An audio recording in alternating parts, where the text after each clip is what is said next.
Trois temps forts ont marqué la visite du chantier du barrage de Lompangar. Tout d'abord, la visite de la carrière où sont dynamitées les pierres, puis transportées par des camions à destination des broyeurs. Ici, ces pierres sont transformées pour obtenir du gravier en plusieurs dimensions pour la construction du barrage. Le deuxième temps fort aura été la visite du barrage proprement dit, d'une hauteur de 44 mètres pour capacité de 6 milliards de mètres cubes. C'est le grand barrage de retenue d'eau du Cameroun qui permettra en période d'étiage de réguler le débit du bassin de la Sanaga et permettra en outre d'économiser plus de 25 milliards de francs CFA d'achat de carburant pour faire tourner les groupes de centrales électriques. L'on a aussi assisté à la présentation de 5 ouvertures à travers lesquelles vont passer les eaux pour alimenter les turbines de l'usine de Pied d'une capacité de 30 MW construite pour desservir la région de l'Est. Le matériau de l'usine, c'est l'eau. Donc il faut d'abord qu'il y ait de l'eau. Et puis après on va capter cette eau-là, c'est ce qu'on appelle la source hydraulique, d'accord, qui va être projetée dans les turbines pour produire l'énergie hydroélectrique. Des explications de ce genre, il y en a eu à profusion jusqu'à la fin de la visite de la retenue de 3100 hectares où une grande quantité de biomasse composée des grands arbres et des arbustes est en train d'être enlevée pour sécuriser les installations du barrage. Au terme de la visite, assurance a été faite qu'avant le 15 septembre prochain, date à la mise en eau partielle du barrage, l'état d'avancement des travaux actuels à 80% connaîtra une augmentation considérable.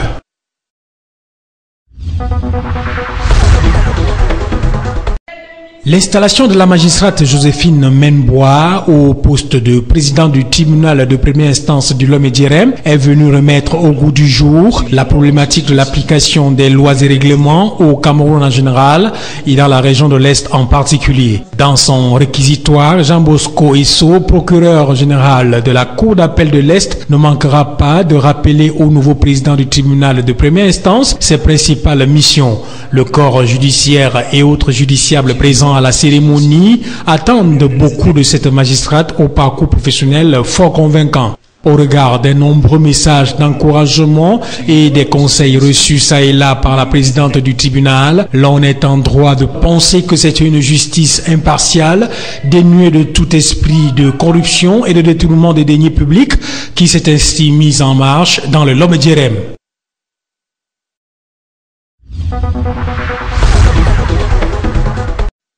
C'est aux environs de 5h30 que les chargeurs arrivent à leur lieu de service. Après avoir rempli la feuille de présence, ils se mettent aussitôt au travail. Les injures, d'autres passagers qui ne sont pas, qui partent boire les bières, ils viennent nous insulter que nous sommes des voyous, des enfants perdus, tout ça. Ils nous qualifient de tout. Mais sinon, franchement, tout ce que j'ai à rapporter que les chargeurs font, ça c'est un mensonge. À côté de cette approche simpliste et responsable, il leur arrive parfois de passer à la vitesse grand V, c'est-à-dire discuter les clients avec les autres chargeurs des agences voisines. Il est clair que malgré des comportements indigestes et répréhensibles de certains, le rôle des chargeurs reste et demeure important pour la survie d'une agence de voyage. Nous avons des agents d'accueil ici qui nous les paye par mois, ils sont mensuels, on les paye par mois et que vraiment ils nous servent beaucoup. Nous ne pouvons pas fonctionner sans les agents d'accueil en général. Alors, à ce qui nous concerne, nous les payons comme il faut. Ils sont satisfaits à la fin du mois. C'est-à-dire sans risque de se tromper, qu'il n'y a pas de saut métier et d'ajouter qu'on peut gagner sa vie qu'à la sueur de son front.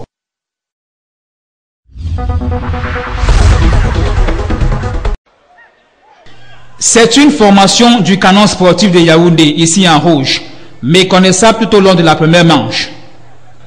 L'équipe locale New Star de Douala va s'en rendre compte et faire son jeu au cours des 20 premières minutes. Après le premier quart d'heure, Baba Basile ouvre le score. Suite à ce corner, la défense des visiteurs est amorphe et inerte. Et Fala Kongep est donc obligé de faire un tour derrière ses filets. Le canon sportif de Yaoundé qui sort d'un match nul à Yaoundé contre Botafogo un peu partout peine à se remettre contre New Star ici à Bépanda. Confirmation à la 18e minute. Et Batobi passe en revue toute la défense du Canon et c'est idéalement Baba Basile pour son doublé. Le score va rester inchangé jusqu'à la fin de la première partie. La deuxième mi-temps n'est pas convaincante pour les deux formations. New Star gère son avance et préfère ne pas prendre de risques. Son adversaire du jour, le Canon sportif de Yaoundé, n'a pas assez de ressources pour revenir au score. Le Canon pousse, mais bute à chaque fois devant le mur de New Star. C'est sur ce score de 2-0 que le club de Douala arrache les 3 points de la journée. Avec 44 points, New Star est désormais deuxième. Nous nous sommes battus comme nous avons pu, c'est juste que la chance n'était pas de notre côté aujourd'hui. Nous avons péché au niveau de la concentration, on n'a pas été vigilants. Et les grands New Star a su exploiter leurs actions. Déjà, ça fait un coup d'arrêt subit, bon, on va continuer à travailler. New Star a su exploiter ces deux actions de but. Et ils ont plié le match, ils sont rentrés défendre et faire le jeu, conserver le ballon. Nous sommes venus en deuxième mi-temps pour pouvoir revenir au score, ça n'a pas été. Bon, c'est ce que je dis, on va toujours continuer à travailler, on ne baisse pas les bras.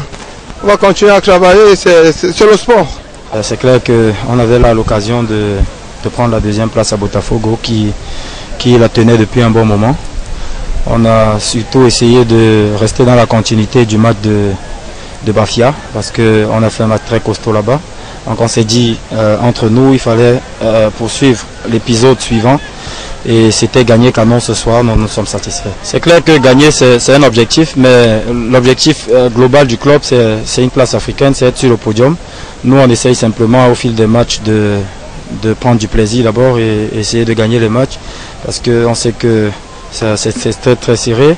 Chaque fois qu'on perd un match, on peut chuter de 3 ou 4 places et quand on gagne, on essaye simplement de maintenir notre position. Donc maintenant, il va falloir attaquer tous les matchs de la même manière que ce soit à domicile ou à l'extérieur. On a un match difficile dimanche à Njombe face à l'UMS de Loum qui nous a battus ici. Donc il faut refaire notre honneur et essayer de maintenir notre deuxième place.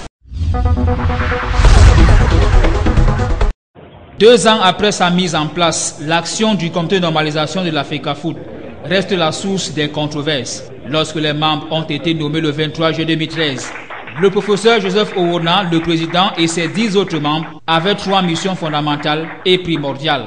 La gestion des affaires courantes de la Tour de Tinga, la relecture des textes de la FECAFOOT et enfin l'organisation des élections. Le comité avait alors 8 mois pour normaliser.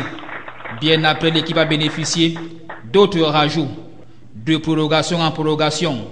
Le professeur président et son staff, à en croire bon nombre d'acteurs et observateurs, ont préféré prendre parti en lieu et place de la neutralité. Malgré les différentes remarques formulées, le comité est resté cloîtré et calé sur une position qui laissait entrevoir une complicité avec certains acteurs de l'ancienne équipe de la FECAFOOT. Les différents verdicts de la CCA n'ont pas réussi à faire plier les membres d'un comité dont on dit acquis à la solde et à la cause du secrétariat général de la FECAFOOT. Le dernier en date est celui qui biffe et annule l'Assemblée générale extraordinaire d'adoption des textes du 2 juin dernier à Yaoundé. Alors qu'on pensait enfin foncer droit vers la fin, et à 2 mois de la prochaine élection fédérale, le Comité national olympique et sportif du Cameroun vient de remettre tout à plat. 2 ans après, rien ne semble bouger.